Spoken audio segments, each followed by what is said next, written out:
I want to try and remove some of this putty. Oh, yeah. Oh, I just got a shock. Ow. Hello, everyone. Welcome to another video.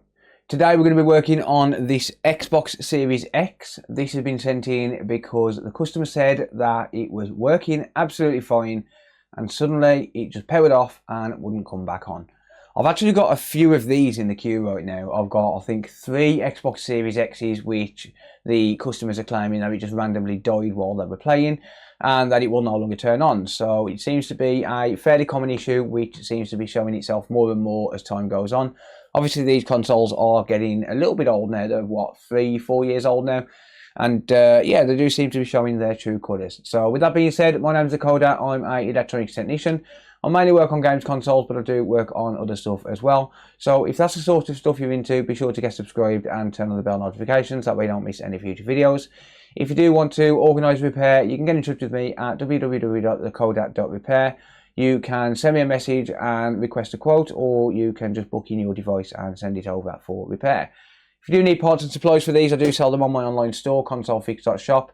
You can get the parts from there and you can check out all of the links in the video description, as well as links to all of the tools for the stuff that I use for my day-to-day repairs. With that being said, let's get into today's video. This video probably still would have been here without today's sponsor, but hey, it's time to show something, right? So here goes. Here at the Dakota Productions, we love nothing more than to take as much money from you, the viewer, as we possibly can, which is why we're proud to talk to you about consolefix.shop. A great place for you to spend your hard-earned cash. I mean, yeah, fair enough. You get parts and supplies that help you fix things, but you've got to give me some money in return. Nothing in life's free, and if you pay me for it, you might appreciate it more. Or not. Hey, I'm not judging. With that being said, we do have some pretty cool stuff on the shelves, including power supplies, HDMI ports, charging chips, MOSFETs, and whatever else you can think of that'll give you the illusion that you're getting a good deal. So head on over to the online store by clicking on the link in the video description, and if there's one thing I can guarantee, is that there will be a way for me to take your money. ConsoleFix, your friendly money grabbing YouTuber. Okay, so let's have a look at this, and I am really happy because I managed to do that intro on take number 1, which is a rarity for me. I normally mess it up at least 3 times before I actually get it right. But never mind. So I'm not going to bother plugging in HDMI or anything. Let's just see if it turns on. We've got some obvious damage to this. I don't know if it's been dropped or what, but okay, yep. So it's completely dead, 100% stone dead, exactly as the customer is claiming. This has been worked on. It has been opened by the look of it. We've got some very visible pry marks here to where someone's taken the stickers off, and this one also has been peeled up a little bit, and that's probably going to be pretty easy to peel up. There we go. Yeah, so this has definitely been worked on, or at least it's been opened enough to take a look at, to get the screws out. One thing I do want to say is this console has been sat for about a week and I haven't done anything with it, and the reason for that is because it wasn't booked in. Someone's just sent in the console without booking it in on the booking system. So if you go over to the website, you'll see that there's a booking form. I do ask that if you're going to send something in, please book it in, because if I don't know who it belongs to, I can't contact them and I can't find out what's wrong with it. So it literally just sits and does nothing until someone gets in touch. So the customer got in touch about this yesterday, so now I'm looking at it today, because obviously now I know what's wrong with it and I know who it belongs to, so I can actually, you know, get in touch with them and send them a message once it's done. And obviously I know who to bill when the job's done as well. But never mind, I'm going to get this apart. I'm going to take it apart enough to do some basic tests. I do have a process which I'll go through, so I'm going to get it apart just enough to start doing my tests and stuff, and I'll pick up the video once I am ready to do that. Right, okay, so I'm inside the console now, and like I said, do have a process for doing these. So the first thing that I'm going to want to do is I'm going to want to check the power supply and just make sure that it's not just a power supply issue. It could be something simple, we never know. So rather than testing the power supply, I'm just going to try another one. So I've got one here directly from consolefix.shop. And I'm just going to plug that in. There we are. Plug that in there. And then I can just pair it on. So you might notice I've got the front panel board out here. That's just so as I can pair it on without putting it back inside the housing. And if you're doing it like this, the ribbon cable with the pins here is going to go upside down inside the connector. Just so you're aware. That's just the way it's oriented inside the housing. So yeah, if you put it the other way, it won't work. But let's just take a look at this. So just make sure that's sat in place so as it doesn't short anything out. Okay. It's a dead power supply. Well, I'll be damned. I will be damned. Okay, well, that's working. I'm kind of thrown. I don't normally get the power supply issues. Well, there we go. Okay, so I'm just going to grab some probes and I'm just going to test this. So I'm on DC volt on my multimeter, which you're going to find very difficult to see because of the reflections. It's quite early in the day. I don't normally record videos at this time. It's like midday, 12:01 PM. I don't normally record videos till later on in the evening. I'm normally doing like admin stuff, but I don't have many orders and stuff to process today. It was quite busy over the weekend, but last night wasn't too bad. So I thought I'd do a video. Right, so what I'm going to do, I'm just going to power this off, or rather just unplug it. And I'm just going to check in DC voltage mode and just see what the deal is here. So, do we have 12 volts on it? We do not. It is dead. Stone dead. No voltage at all coming from this power supply. As you can see. We can test the other connector for the south bridge, but it all comes off the same rail. So, it's not going to have any power on that either. Nope. Stone dead. Alright, well, the console itself is working then, but obviously the power supply isn't. So for now, let's just pop that to one side. I'm going to have a look at these. These are very, very difficult to repair just because of the way they're laid out inside, but let's just have a look, see if we can find anything out. You know, it could be something simple, could be a blown fuse or something.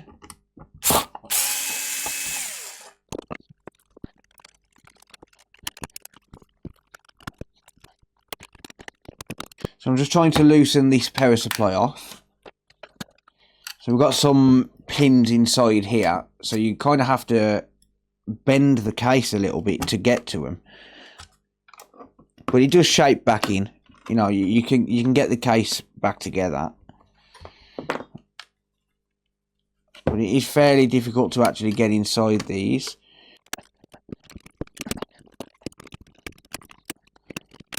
Okay, there we are. So I'm inside this now, and I've got to be careful. Even though this is not putting out any power, I've still got to be careful and make sure that I don't touch anything that could still be live, like the capacitors. Power supplies are dangerous to work on, and they can hold a charge for several hours and even days after you unplug them. So until we actually test it, we're not going to know if it's still live or not, even if the power supply is faulty. One thing I don't recommend is prying into it with metal tools, but I do know that on these they've got a cover on the bottom, so I know I'm safe to do that here. So one thing I'm going to try and do is just get inside or get underneath this shield here. So the problem is we've got all of this white putty and it's really, really hard and difficult to actually get to. So I'm going to try and desolder this. I'm going to pop it under the scope just so you can see what I'm doing a little bit better. So we've got some solder points here, which I'm going to need to try and desolder. I'm going to knock my soldering iron up to 450 degrees Celsius.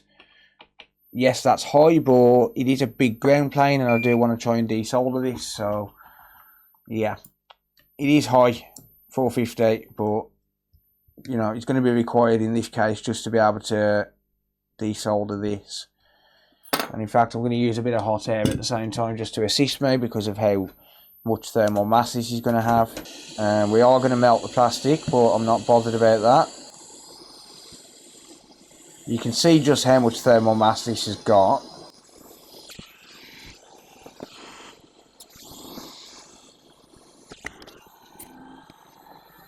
Okay, so that one's lifted. The aluminium's a bit warmer now, so it should be able to cope with the iron. These are just anchor points, there's nothing special. Just anchor points to hold this aluminium plate in place. Okay, I think that's all of them. So I'm just going to try and pop that off there. Beautiful. So if we take a look at the power supply then, and I'm not a power supply technician, so please don't use any of this as you know, any kind of guide or anything like that. But if we take a look at the power supply, we've got the power cable coming in here. So this is obviously going to be the 110 to 230 volt AC or 240 volt AC, wherever you are in the world. So this is going to be your main AC input, right? But then if we look just here, we've got a fuse. So this component here is a fuse. It's designated F001. And that's going to be the main input fuse. It's 6.3 amp, 250 volt. That's the main fuse. So let's just have a look then. It's going to be these two pins just here. Let's just have a look in continuity mode and just check this fuse first of all. So continuity mode is going to beep when we've got a complete circuit, and that means that if we've got a good fuse, that should beep, and it does. So we get 0.3 ohms. The fuse is good. Okay, so let's just plug this in, and I'm going to be very, very careful here because this is going to have live voltage, live AC voltage, and this is enough to kill you. So I'm going to set my multimeter to AC. And I'm just going to check the input. So this is neutral. This is live. I've got 240 volts going in. Hang on a minute. Ah, there we go. I'd reverse the polarity. Never mind. Okay, so we've got 240 on the fuse. 240 on the other side of the fuse, and remember this is live voltage. Okay, do not touch around here, do not have anything metal around here, do not give it any opportunity to short out. This is live 230 volts and it is exposed. The pins are very exposed and it's very easy to touch them and actually give yourself a shock. So just be very, very careful. I can see a capacitor or access to a capacitor just there. I'm going to set back to DC voltage and just check this cap.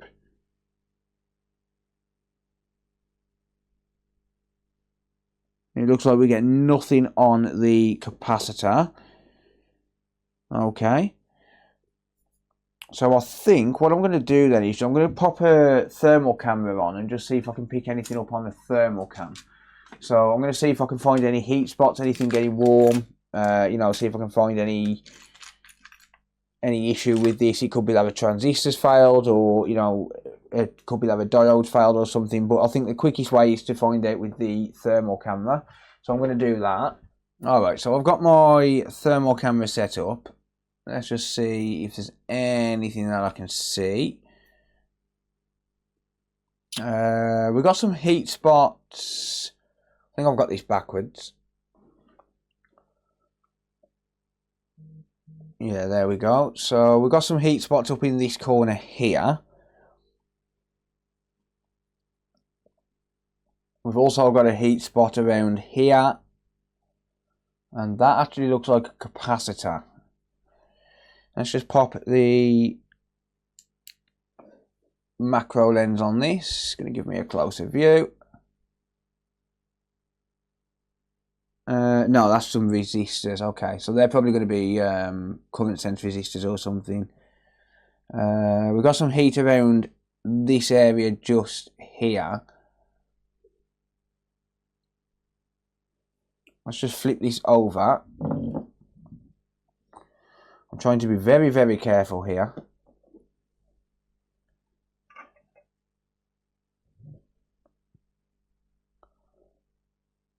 down in this corner here, we've got a capacitor.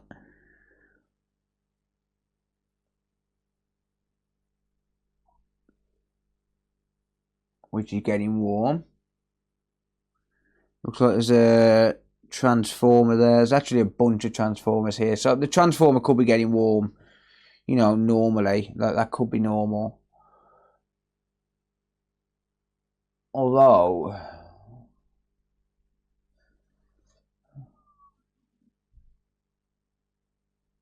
yeah, I mean, the transformer getting warm, that could be completely normal there. The problem is, these are so compact and tight, it's difficult to see what goes on with the actual power supply. And desoldering that heatsink is going to be very tricky.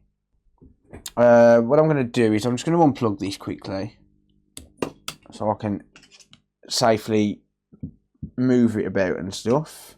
Let's just have a look. I want to see if I'm actually testing the right area for these caps. I believe I am. Right, let's pop under the scope a sec. I want to try and remove some of this putty. Oh, yeah. Oh, I just got a shock. Ow. Oh, that hurt. Ah. Wow. Whew. That wasn't on camera, but damn, that hurt. Oh, boy. Where did I touch? I think I touched the transformer. Not the transformer, the MOSFETs. That hurt. That sent a shock right through my body.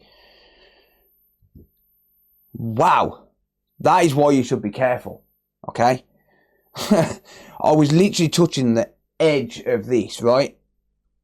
Literally touching the edge of it. It shouldn't have had any power in it. And the power that was in it, I shouldn't have been touching anywhere near it. But there you go. There you go. That's why you should be careful with power supplies, ladies and gents, because that really did hurt. I'm not joking, that hurt. I can still feel it in my finger. Oh, okay, well, I guess those caps are probably discharged now. Eek. Oh, I wish that was on camera. Where the hell did I touch? It has to have been somewhere around the AC side, but there shouldn't be any power in the AC side. Because it was this finger here. In fact, it's gone red, look. It's actually gone, my finger's actually gone red.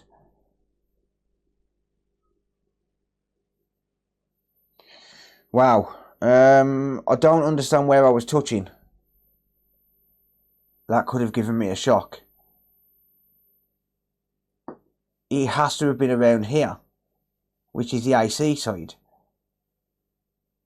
I mean, and yes, it's unplugged. I'm not that stupid, okay? I'm stupid, but I'm not that stupid. What the hell gave me a shock? Wow, I don't know. But getting to that to repair it is going to be impossible. Without stripping down the entire board. They really do not make these repairable, right? It's very likely one of these transformers here, or diodes. There's going to be a diode there. There's also going to be a couple of transformers there on the... that one there is going to be a transformer, that's 3-pin. The diode is probably going to be in the middle. Yeah, there's a diode in the middle, I can see it. So, yeah, I mean, very likely what's happened here is one of these have failed, either the transformer or one of the diodes. So I can see that this one's a 3-pin. That's going to be a... Sorry, not transformer. I keep saying transformer. Transistor. Sorry, probably people shouting at the screen right now. Okay, anyway, so, yeah. So this one here is a transistor. That's got 3 pins. This one next to it down here, that's going to be a diode. That's got 2 pins on it from what I can see there. Is it 2 pins? Yeah, that's got 2 pins, and then I can see 5 pins down there for the other 2. So there's probably 2 diodes and 2 transistors, 1 for each capacitor, right? But the problem is getting to them to be able to test them. So if you look at the bottom of the board here, we've got some putty around here, you know, all the way around here, and it's impossible to remove this without destroying the board. Well, it's not impossible, but it's very, very difficult to remove it without destroying the board. And getting to the actual pins to test those components is very difficult. Actually, what's going on with these caps here? These caps don't look great. Those two caps there don't look great, do they? I can check the... Well, I can check for a short on them. No, there's no short. They don't look great, but I could knock them off and just see if it gives me power. That's probably all I'm going to do though, because I can't get to the components. That's the only problem. I'm trying a new type of flux at the minute. I still think Kingbro is great, but I picked some up on my last AliExpress order. This is Mechanic SD360. I've got to say I'm fairly impressed so far.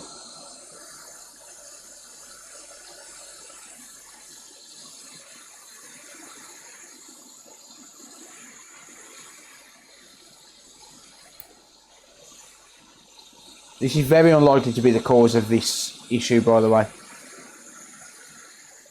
The caps don't look great, but they're not short and they're not physically damaged by the look of it. Chances are it's not going to be the cause.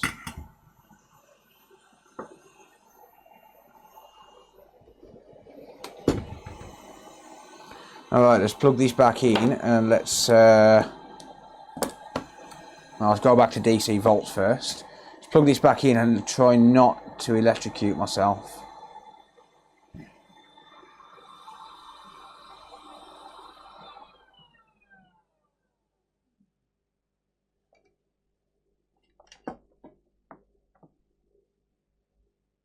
Nah, didn't think he would be.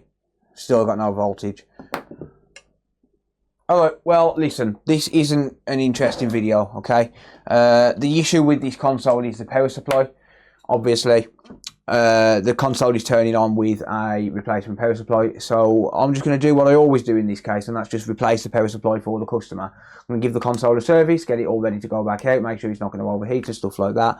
And yeah, that'll be that. I don't really repair power supplies. I like to try and see if I can figure out what's wrong with them, but I don't really repair them. And I know this is a boring video, but at the end of the day, I do have a rule. If I hit record, it goes out. So, yeah, this video will go out. I know, shocking, isn't it? Ha! Got him. No, that was genuine, by the way. I did genuinely give myself a shock there. I don't know what I touched. I really don't. It was this finger, and that was on the edge of the board. It was literally... So the board was in that orientation. No, it wasn't. It was there. So is the live voltage there even after I've unplugged it? Let's have a look. So we get DC volt, sorry, AC volts. No, 0.18 volts. So I don't understand what I could have touched, but my finger was there on the corner, and I don't see anything. I mean, there's a thermistor, you know, there's a thermistor there. There's obviously couple of transistors, but I don't understand what else I could have touched that could have caused me to give myself a shock. But apparently I touched something and it did give me a shock, and yeah, lesson learned. Lesson learned. And the thing to take away from this is something I always say as well, and I said it in this video: don't think that just because you've unplugged something it is safe to touch. I made an assumption there, and it was a very silly assumption, and that's something I'm going to be leaving in the video because, well, how are people going to learn if people edited out the video? Yeah, I look stupid, but hey ho, that's just the way it is. I look stupid on a day-to-day basis anyway, so it is what it is. But anyway, I know this isn't going to be a very interesting video in terms of the actual repair. It's just a faulty power supply. The problem with these is Microsoft have made these so compact that they are very, very, very difficult to repair, and because of how hot they run, they've got a big whacking heatsink on it that is very difficult to desolder without destroying the board as well.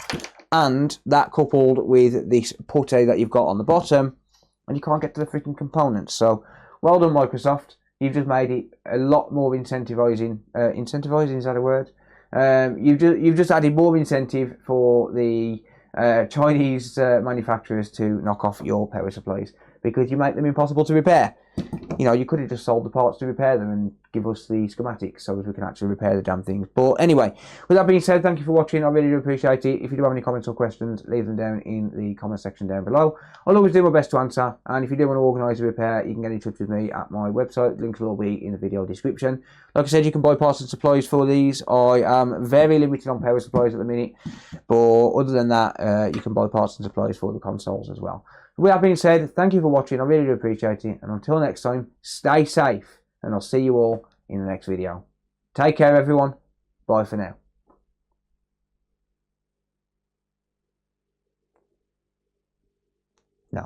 No, don't do it.